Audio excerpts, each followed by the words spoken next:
mong này trên new free pni pi bang medwa na ting pun sang khap ing hang klem da rọi về cơ lại tiếp cụm rim kruông do em núi đã buộc lạ đã này có bề lật là này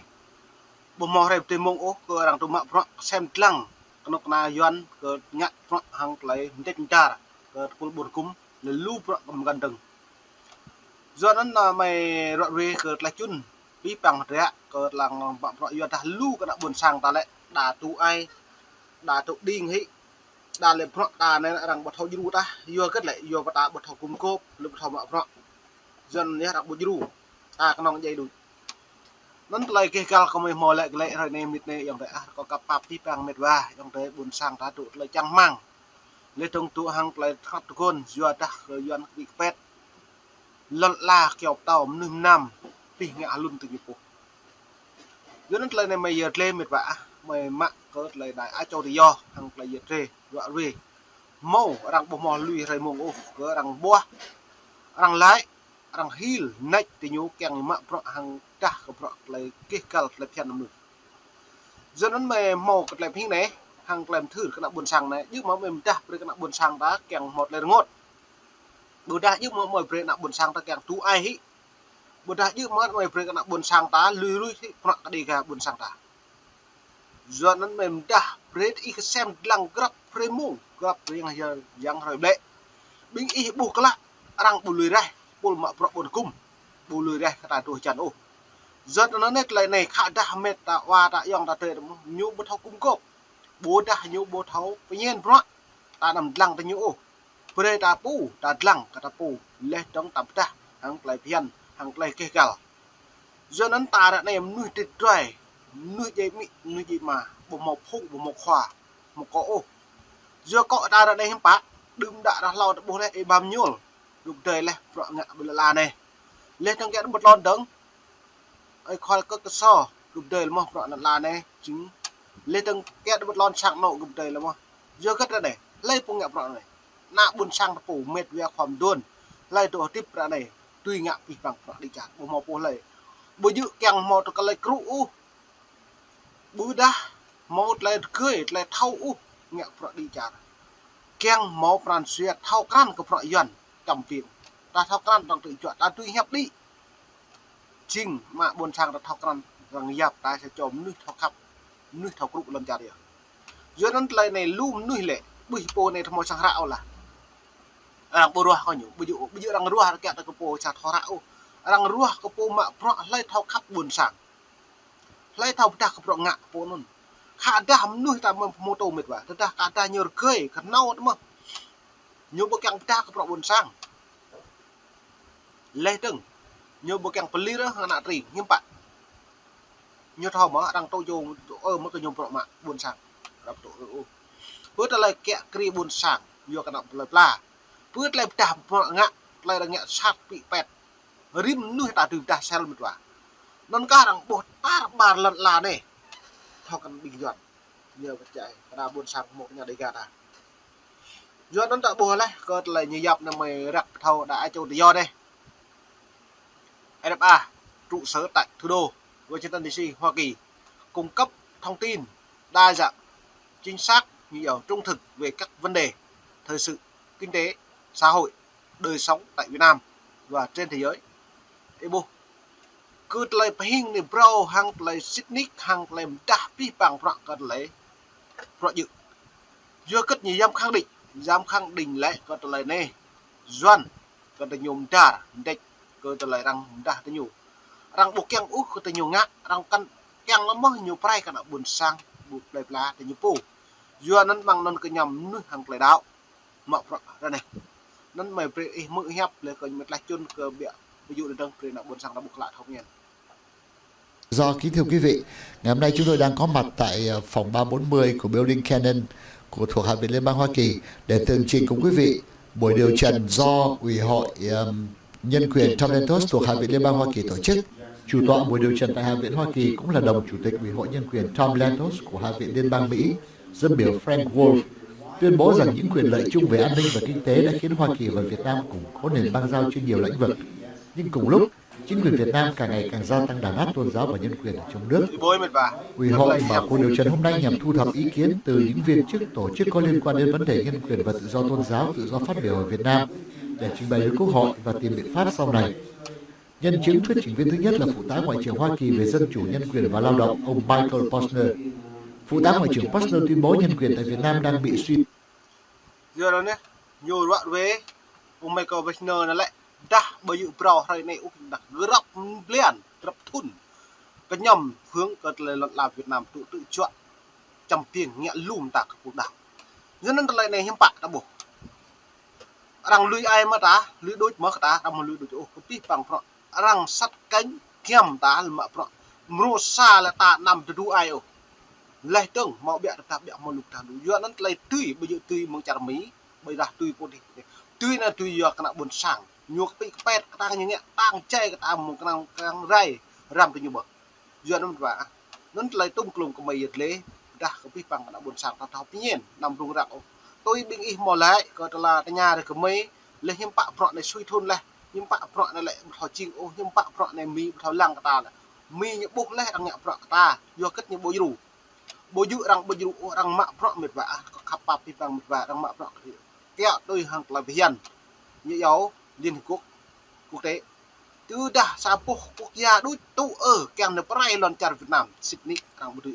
đang càng tôm clom tar bàn lần là càng tôm pít lê trong kèm pha một lần chặt Việt Nam hàng lấy đập nang lê trong hàng lấy ôn tu lê trong kèm một lấy kê cả pre lấy tiếp cả năm đuổi vừa ta nút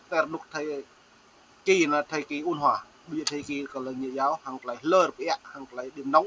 bẹ đi đồng mà tớ ra mưa niệm năm đang ở pi lê cái trách này đang được thảo luận bằng thôn này này ai nhiều cái kèo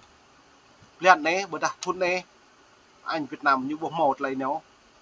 thỏa hiệp bồ đa hàng lấy rõ ràng sẽ để ô dân rửa nó mày về mức cật là tiền tí bằng rõ cật là phép này suy thoái trầm trọng gây quan ngại không ít cho chính phủ Hoa Kỳ.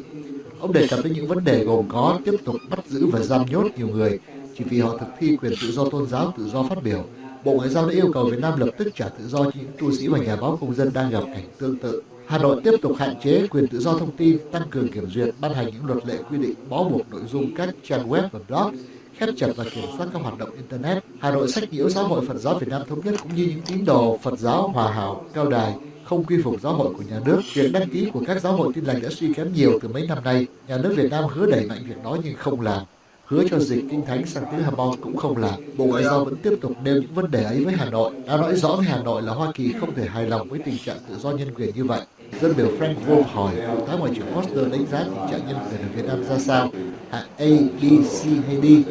Ông Michael Posner nói rằng giờ nó lại này đã buộc vi bằng hạt rẻ cái nhớ rằng lại bỏ thế nhiêu hàng lấy mạng phọn càng dịch pre tại lại bộ phim học ấy đi cả anh không xăm á nhiều bộ nhạc pre cái này nó giờ kết lại nhiều bộ nhạc nhiều thâu vi bằng phọn nhiều bộ mình rằng vừa cất tưng lại từng rằng một tổ ở cái nhiều càng nhiều nhạc cho nên là càng nạp chay á cất lại là một cái đặc sản Việt Nam đã bổ lại này lum tả nó này có càng rắc cất lại doan cất lại như chị phụ để bổ lại đối với nhiều ngũ xương ngon viên đó là mạ vợ hàng làm trả yêu cầu nhiều và Hà Nội phải chấp thuận có trở lại lời kê cả là phiền do kết lại lời kê cả nhiều do hàng làm trả đi bằng hạt rẻ lời mạ vợ tôi đã cho tôi vô một lời đoạn viên này đã buộc một lời tung lùng nhưng mạ tràng là tràng bằng lâu đi cái tu ở đây từ thâu cái nhân cái lệ cái lời là buồn sáng nó buộc do nó một và nên lùm ta do lệ cất lại bị bằng rồi rầm bồ đạt đi bia bồ điểm ta do cái nhập phủ bây giờ do pháp nhân một và này màn hình đã tắt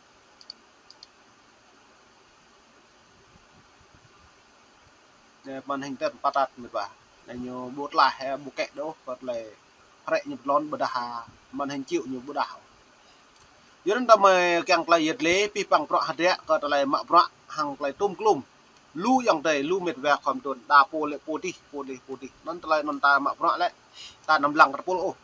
do cất mấy càng khác nằm lằng cái polo ra ta lằng cái polo lum ta tập mới và hil phần này và cả rồi nó nhá mò lu ta nào lu mò bẹ ta nào bẹ po lấy cái cát hấp bố lấy cái bột đây cái nào tới mà ta nằm mũi mạnh ô lấy thằng po lấy thì cái yuan pi bằng phẳng ta nào mò yuan ta mò mò phẳng cái yuan nhưng không mò yuan nhỉ bây giờ tôi có mấy cái tạc lệ đoạn về lung ta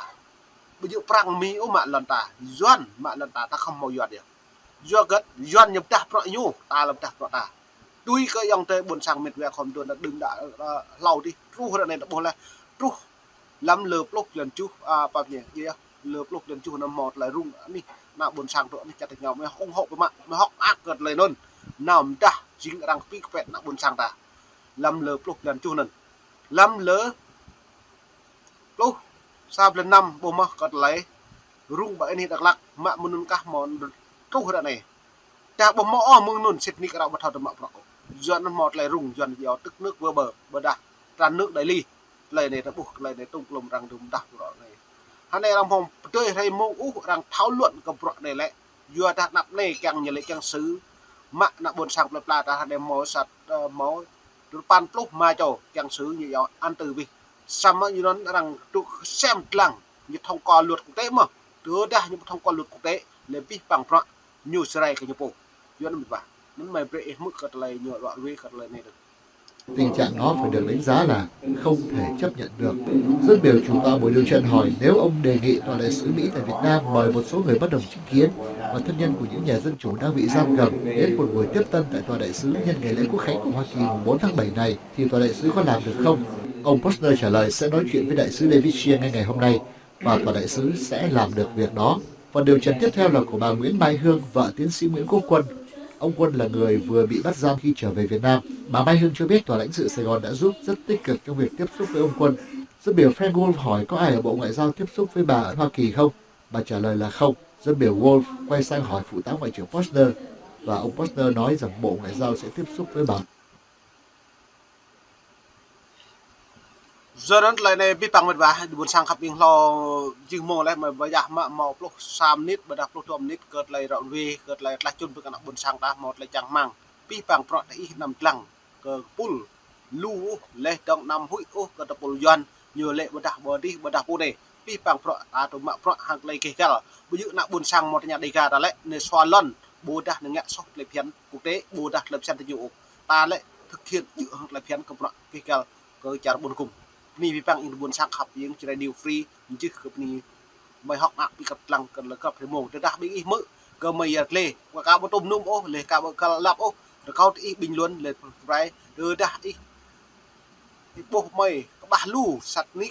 อีได้เปรย์กับว่าเรื่องก็ไม่มอมนิดมงไม่เลยเลยแล้วเขาอีกพาลูตึงทางไปพิงในละเปรย์ยับนุ่ยเปรย์เท่ากับเรื่องโมงกับอะไรจะได้ดิวฟรีนี่คนนี้พี่ปังอินบุญสักขับอยู่